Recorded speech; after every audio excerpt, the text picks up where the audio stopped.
माँ Janaki series present.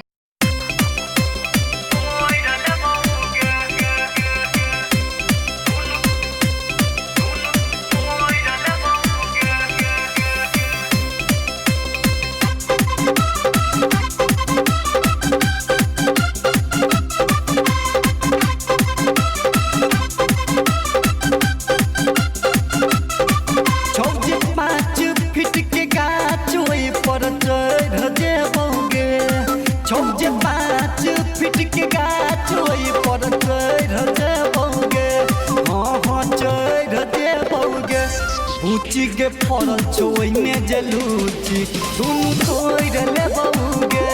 ऊँची के फरल चोई में जलूची दुनू तोड़ ले बउगे। सुने ना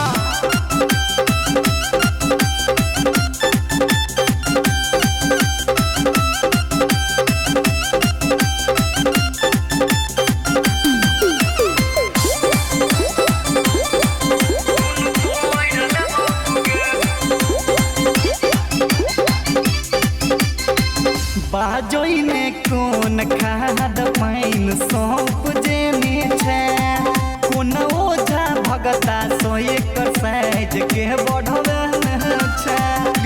बाजे न केकरा से बढ़वे छे। बाजोई में कौन खाद पाइन सौंप जेने छे कोन ओझा भगता सो एकर साइज के बढ़वे छे। तोहर पहुँचल खुचल इज्जत ठोकर रे बउगे।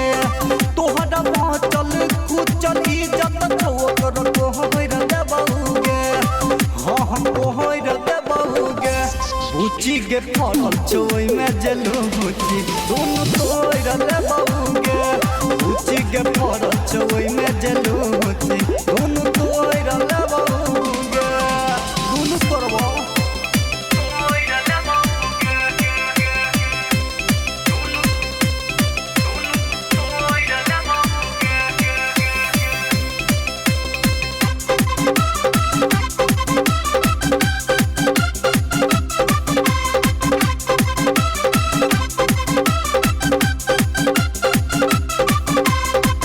राइटर की विशाल के पटेल कहियो ने छोड़ी राजक बात तू बतेल गे काहे न बतेल। राइटर की विशाल के पटेल कहियो ने छोड़ी राजक बात तू बतेल। गायक यो जया सिख के कही को भंडा फोड़ दे बउगे। गायक यो जया सिख के कही को भंडा फोड़ दे बउगे। हाँ हाँ फोड़ दे बउगे। ऊँची के फरल चोई में जलूची दोनों तोड़ ले बउगे। ऊँची के फरल चोई में जलूची दोनों तोड़ ले बउगे। 5 फीट के गाछ ओई पर चढ़ दे बउगे। 5 फीट के गाछ ओई पर चढ़ दे बउगे। हाँ हाँ चढ़ दे बउगे। ऊँची के फरल चोई में जलूची दोनों तोड़ ले बउगे। ऊँची के फरल चोई में जलूची दोनों तोड़ ले